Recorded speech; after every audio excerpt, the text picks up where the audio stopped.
What do you do when your husband embezzles over $1 million from your business? Your brother betrays you and you have 3 children to feed and raise? You innovate. My next guest was a Midwestern corporate woman who grew up Catholic, had a degree in business education, and voted for Reagan. In other words, an unlikely candidate to operate a cannabis business. But in 2008, in an area of California with few job prospects, but many medical marijuana patients, it seemed like a viable place to park her talents. With the help of her kids, local doctors, and a lawyer, she delivered medical cannabis to sick and dying patients. Today, she operates Sisters of the Valley, more commonly known as the Weed Nuns. Today, she's going to share how cannabis has been both a personal and societal solution and, well, why she wears a nun uniform. Outspoken advocate, queen of the pivot, making the devil's lettuce holy, Sister Kate. Thanks for spending time with me today.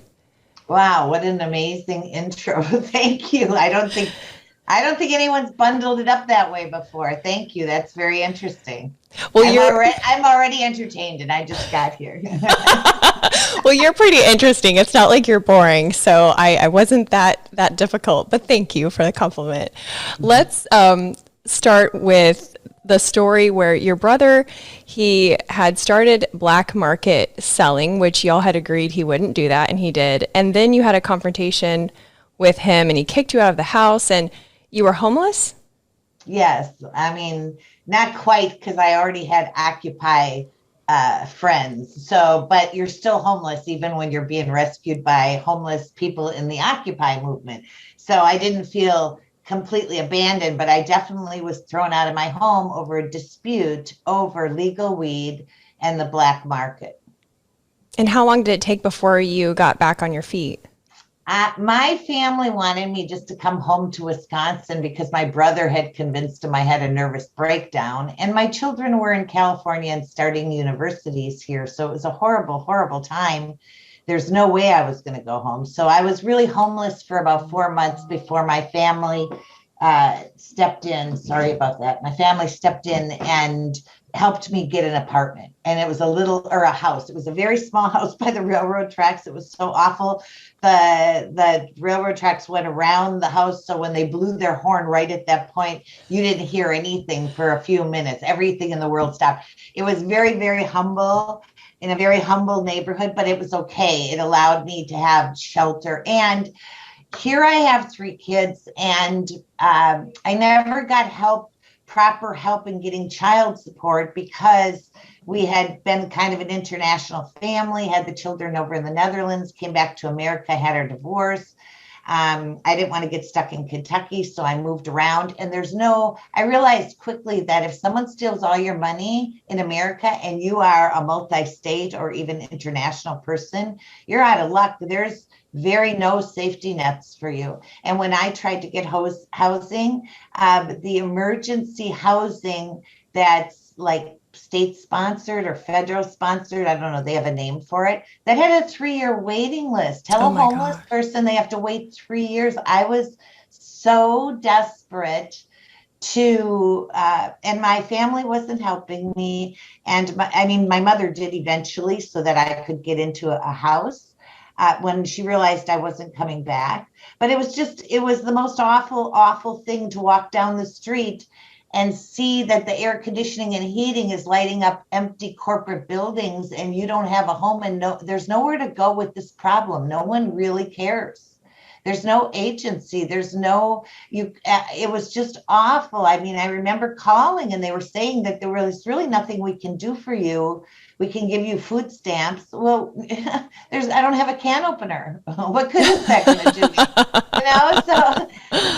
So the problem, I really experienced firsthand the problem in America and what I termed throwaway people, and became very determined the first opportunity I could to grow my own kind of enclave and my own people and be like those crazy religious people who hunker down and take care of themselves.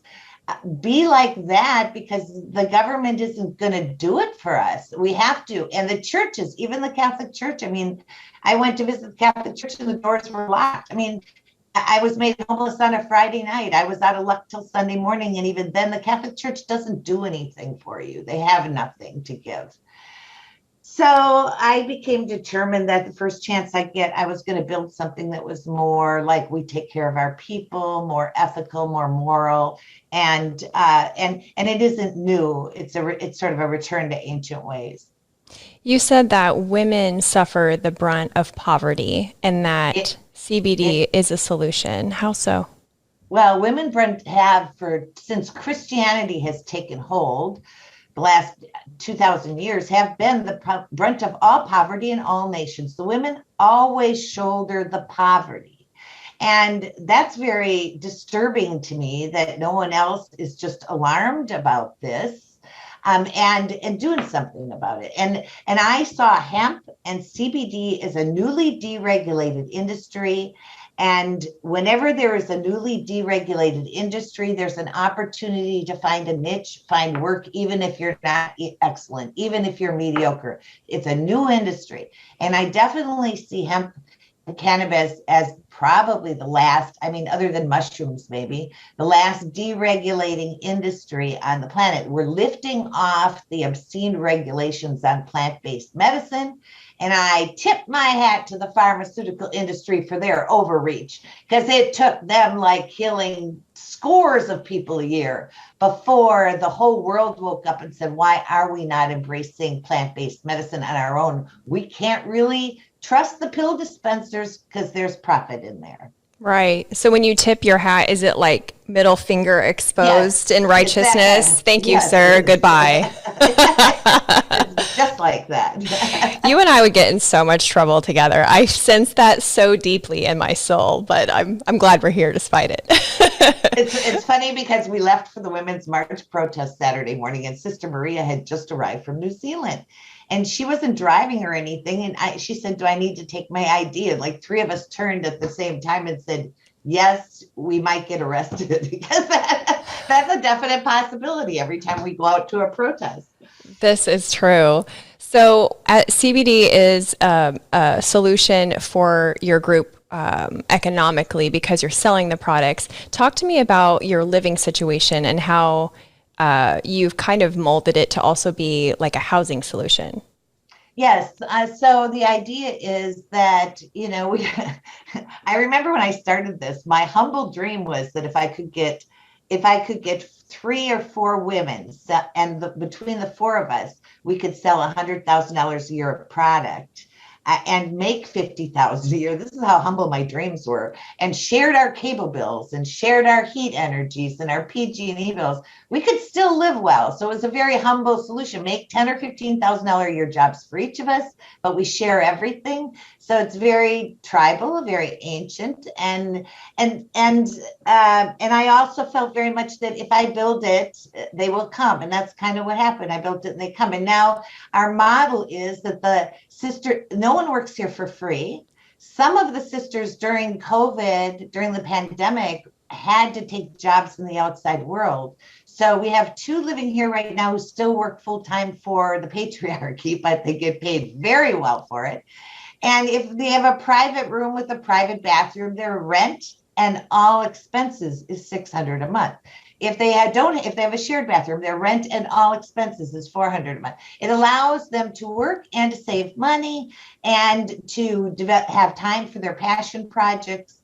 And the sisters that do work full time, we do the full time, all the same model for rent. Whether you're working full time here or part time here, if you're living here, you're paying this $400 or $600 a month, which is like a subsidized housing. We created our own subsidized housing.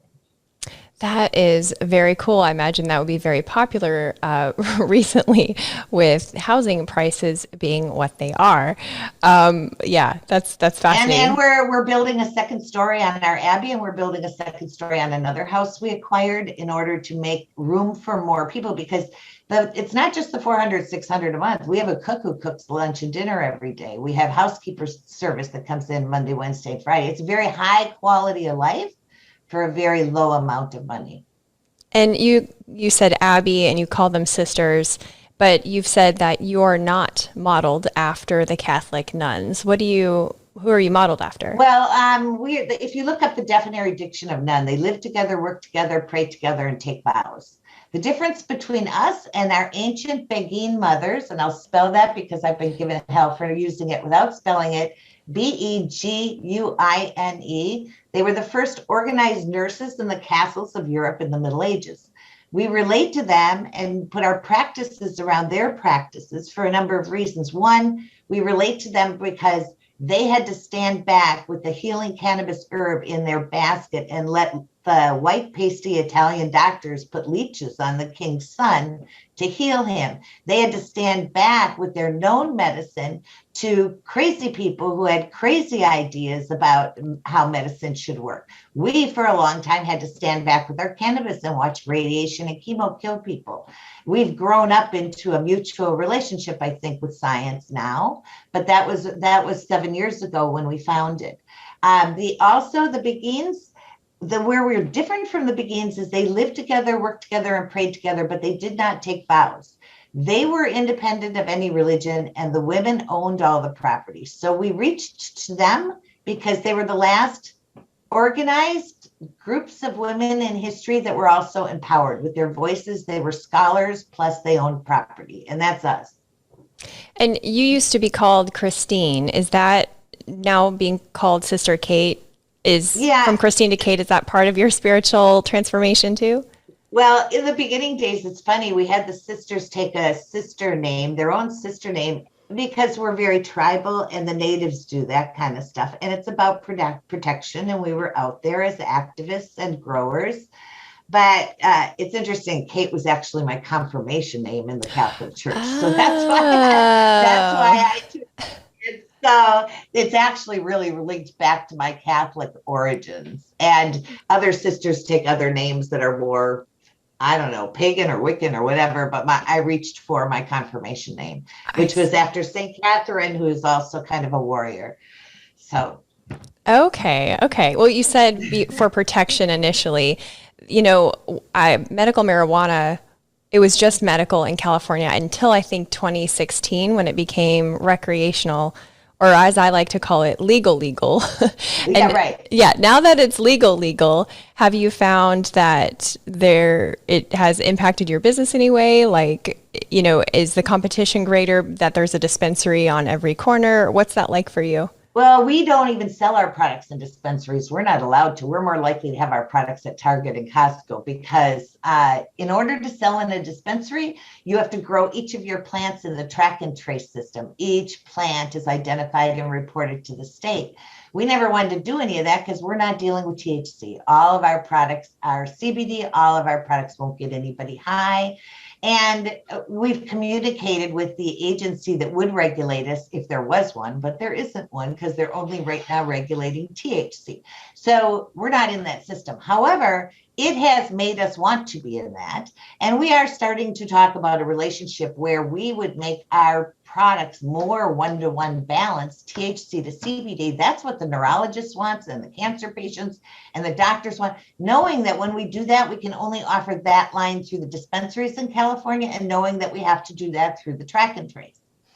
But what has really changed in California since that proposition is California's become a kinder and gentler little mini nation of its own.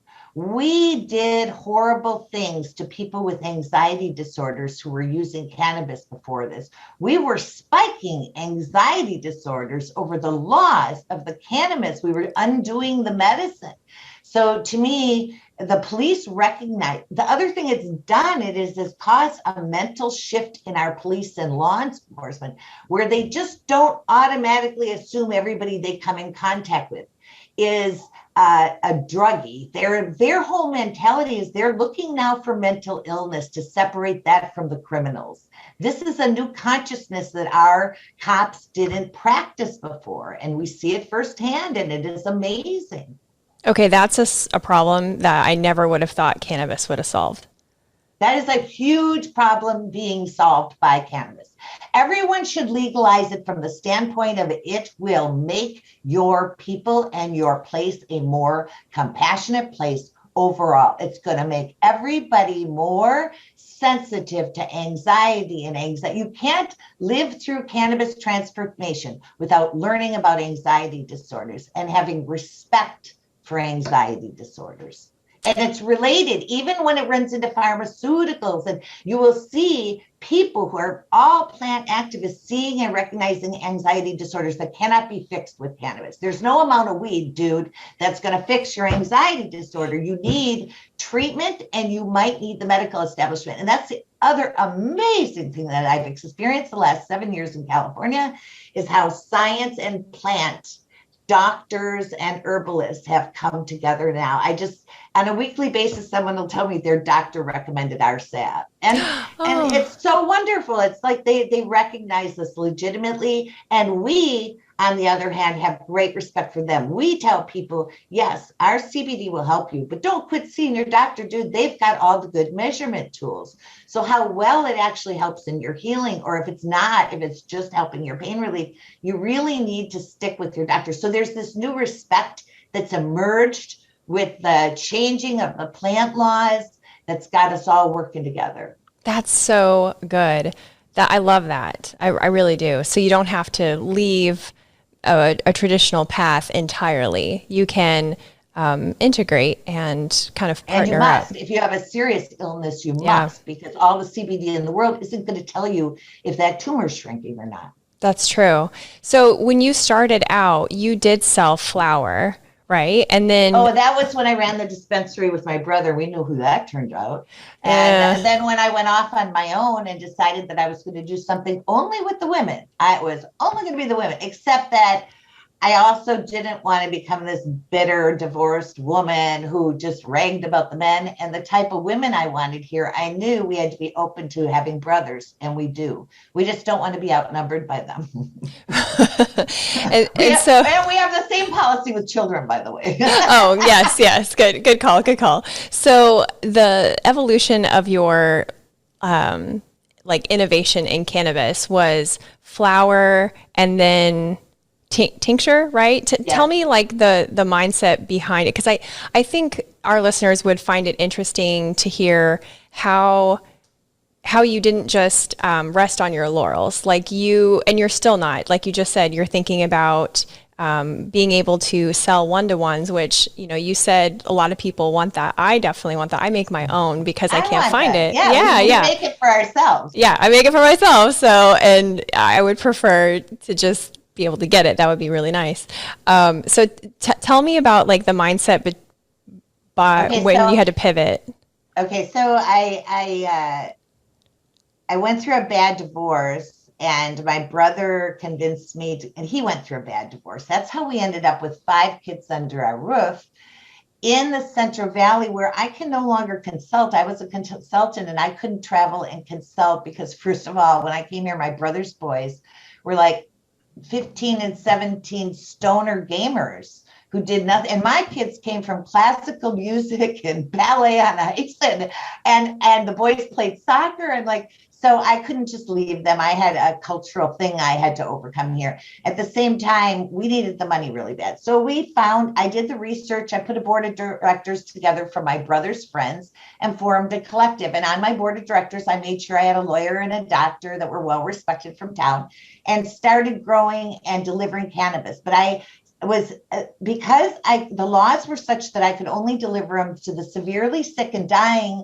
and then I'm having to teach them how to smoke it, which was insane to me. I was super worried that somebody was going to torch themselves in bed. Where I'm dealing with neurological patients who are shaking, and in order to get the medicine, and I'm dealing with dying patients who can't get out of bed, and in order to give them the medicine, and I remember an old retired colonel calling me and asking me to pick up a corncob pipe on the way, and that was it. I was like, okay, I can't do this anymore. I have to join the world of science. So at that point, I started making tinctures, and my brother made fun of me. Everybody made fun of me, but I started making tinctures, and within 9 months, it was 15% of my sales sales and growing. So I'm like, oh, okay. So when my brother made me homeless and I had to start over again, I was understanding that I could get into a world that was non-psychoactive completely and sell my products on Etsy or on the internet. And in that way, I could reach it. The other thing about selling, what I was doing, delivering THC weed to dying people, you're never going to make money out of, because if they couldn't afford it, we took it to them anyway. You don't mess with dying people and you don't leave them in pain. And we would end up like buying them, bringing them Thanksgiving dinner and so forth. And I realized quickly that as much as it was a Mother Teresa mission, I was never going to grow this business. I mean, $70,000 a year is the most my brother and I ever made. We had like 4 dozen patients in this small town that were legitimately sent to us by doctors. And I wanted to do something radical and big. So when I was thrown out and had to start over with a little backyard, I started with CBD. And I didn't know how to grow. So I made a deal with a grower that he could use the rest of my backyard for THC if he grew me 6 CBD plants. That's how I started. And then because within the next season, by May, I was already doing so well, I had to plan my next season's bigger crop or I was going to sell out. I only had 6 plants. So I went to him and his buddies and told them that if they would make a quarter of this big grow that was out of town in a deserted place, my CBD, I would guard the crop for them. And I never owned a gun in my life. I had to go register for a gun. I had to buy an RV. And I guarded the crop in order to get 1/4 of its CBD. Otherwise, they wouldn't have grown it for me. And you're guarding the crop with this gun in your nun attire? Well, I think I was sister occupied for most of the time. I was the lone sister occupied nun, or I was just on my own. My second nun didn't come to me until I was harvesting that crop, the one I guarded. I see. Okay. And has anyone that has come to you been an actual Catholic nun or an actual Catholic? Yeah. Well, ex-Catholic nun. So we had Sister Sierra, who was an ex-Catholic nun, but unfortunately, she kind of lost it during the lockdown and she stole a car, ran away. We don't know where she is. Wow, can't make this stuff up. Okay, so talk to me about. And by the way, she didn't have to run away. We're not those kind of nuns. We would have packed her lunch, but right. Whatever. It was a dramatic exit. Yeah. You said in an interview that you don't consider yourself a, quote, superstitious or silly person, but instead women of science. How do you reconcile that statement with creating the medicines only during certain moon cycles and kind of the spiritual rituals around making the medicine? Well, we're women of science, and as women of science, we know that we are spiritual beings making a physical walk on this planet. And as women of science, we know that people who have religion live longer and healthier than people who are not, or people who have belief systems, I should say. I don't know about religion, but belief systems, common belief systems that they share with it. We know from science that this comforts us. We know from science that our rituals comfort us. So whether the rituals themselves do anything or not, it's the fact that science has already proved enough to me that as a human being, my quality of life is going to be better if I engage in rituals and practices that are nourishing. So to us, from a scientific viewpoint, I looked at what were the top 12 beliefs of the Native Americans of this land the last time it was okay to put Mother Earth at the center of your spirituality, say the year 800. And what were the top 12 beliefs of our ancient mothers in the lands where we genetically come from, where I genetically come from, Northern Europe, and the Beguines. And where 8 of those beliefs overlapped, we adopted those for our own. In those top beliefs, we believe there's a mystical, magical other side. So the first belief is that we organize our lives by the cycles of the moon. That's just a simple way of batching our medicine. And it is just like how we believe our ancient mothers would have done it. Started a batch on a new moon, completed on a full moon, because the moon was their clock keeper. And then in those top 3, we also, our second main major belief is that because we have a special human intelligence above all other life forms on this planet, we have a special obligation to those life forms and this planet to live in harmony with it. And then we demoted great creator God to number 3 because he was already demoted by their customs in the year 800. The third position is the belief that there's a mystical, magical other side, and we don't get to know everything that's over there. And therein lies the freedom of the sisters to believe and practice their individual practices in regard to their creator God and their angel system or guidance system. That makes so much more sense now that you explained it that way. That is so fascinating. Are there any special things that you say or meditations that you lead once a batch is begun or completed? We have blessings of the hands. We have once a batch is completed in the kitchen, the area is blessed. We have some standard prayers we do, but the sisters like to do their own thing as well, which is fine. We have moon water in all our sconces by the doors. So our common blessing when we enter the first time into any of the buildings is to cross ourselves, but it's not a Christian crossing. It's earth, fire, wind, and waters. Mother Goddess, bless your daughters. And we also let the guys say, bless the guys and the daughters. They make their own kind of version about it, but it's okay because we're not leaving them out. We happen to believe it. When you lift up women, you lift up all of society.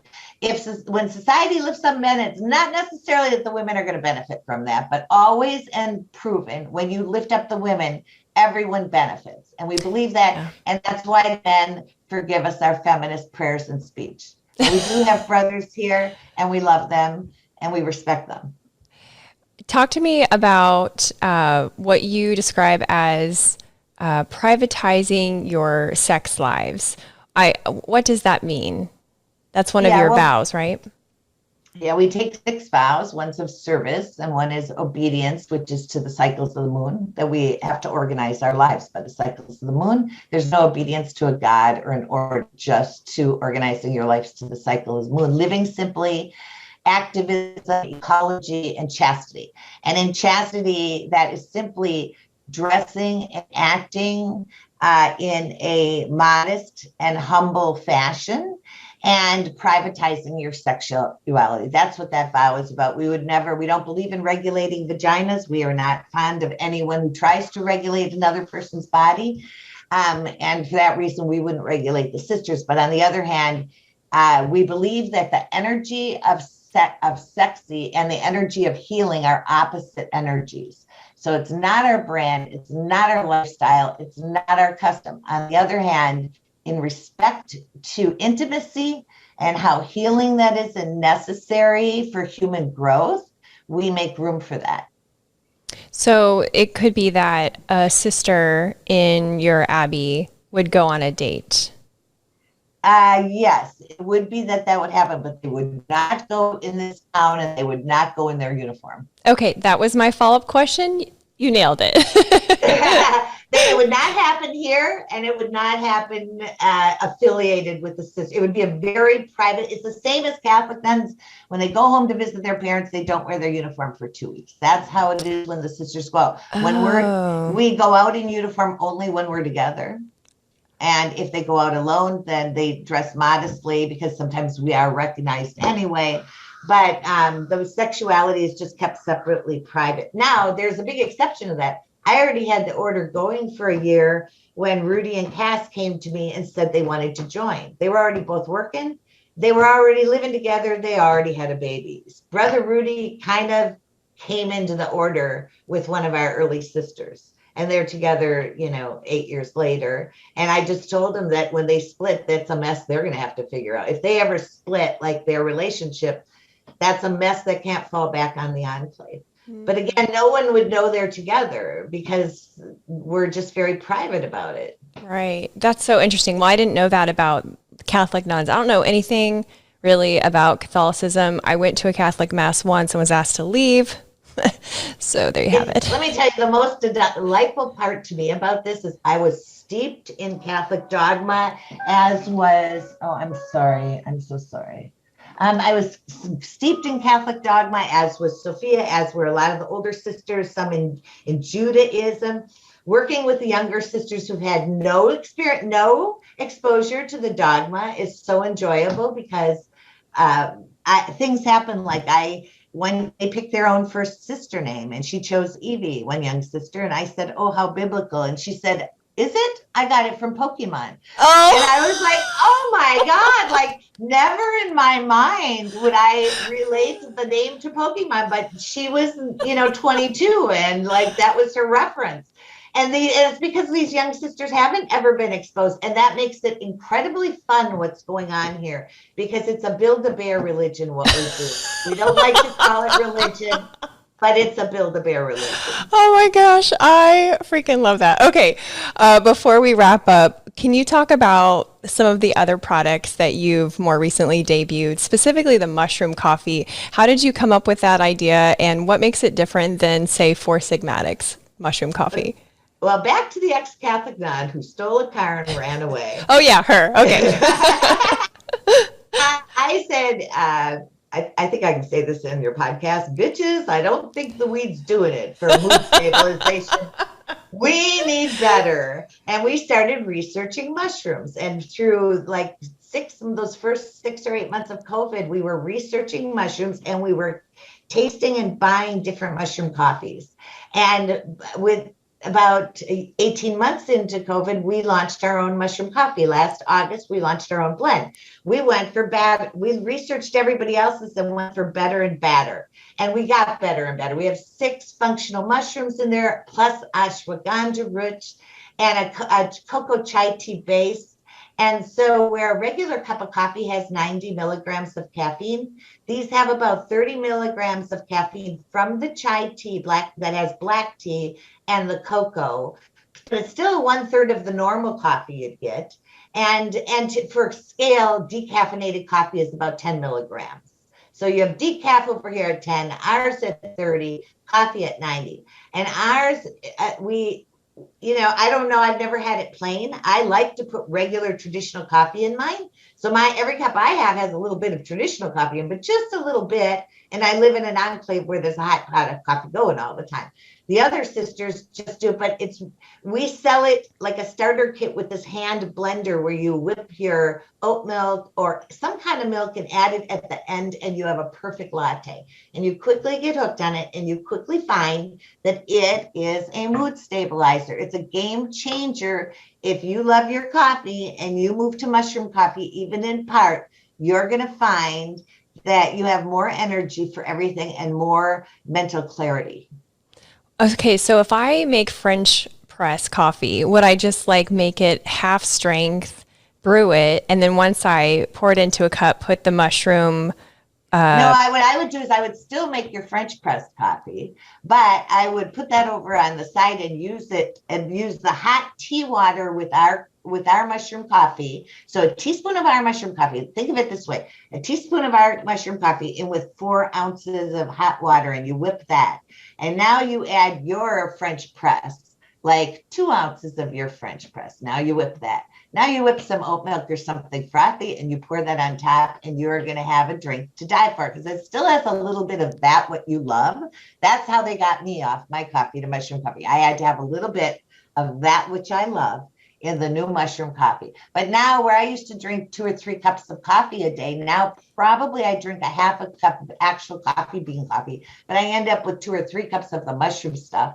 And it's you have to find your own way. It's a bit like CBD, which is why we love it. Because with CBD, we can't tell people take this much. You can't. It's very individual, and you have to experiment. It's the same with the mushroom coffee. You have to find your own way to your own recipes. And like Sophia adds a little agave syrup, and Quinn adds a little honey. I don't like any sweeteners in mine, so I'm just fine with it without it. But you have to find your own way to your recipe. But at the end of the day, you'll be much healthier, and your mental clarity, your patience. I think there's a lot of things about this that affects, and we're in a time of high anxiety, and we're in a time where every person, if they're not experiencing crazy themselves, they've got it going on around them with someone close who's losing it. And more than ever, we need to be reaching for these things that help us, that give us more tools for coping. Well, you've sold me. I'll take 2. As we wrap up, before we sign off, tell everyone where they can buy the coffee, like all the places they can get it, and then how they can keep in touch on social media with Sisters of the Valley. Okay, so our store is sistersofthevalley.org, and we have all our products there. The only thing that's not there is on Shopify. We have all our things that come out of our craft here, which is another story. We have miniature Barbie bongs and miniature Barbie joints and miniature Barbie trimming trays, but that's all on Shopify, and we do that just for fun. But over our main store is sistersofthevalley.org, and then we are Sisters of the Valley on most social platforms. Sometimes we're Sisters of CBD. I love it. Thank you so much. This was fantastic. I'm looking forward to seeing it, and you know, if it works out and your viewers want me back, maybe you'll invite me back, and maybe you'll come out to Florida and visit the sisters sometime. I mean, California. You're in Florida. I am in Florida. California and visit the sisters. I do hope so. Thank you, Meredith. Thank you. Hey, you're still here. That's awesome. I hope to see you next week too. I talk with the most interesting people that you've probably never heard of. Most of them are paradoxical and bring an opportunity for you to grow as a person. So if you like bright, meaningful entertainment, be sure to subscribe and hit the bell for notifications.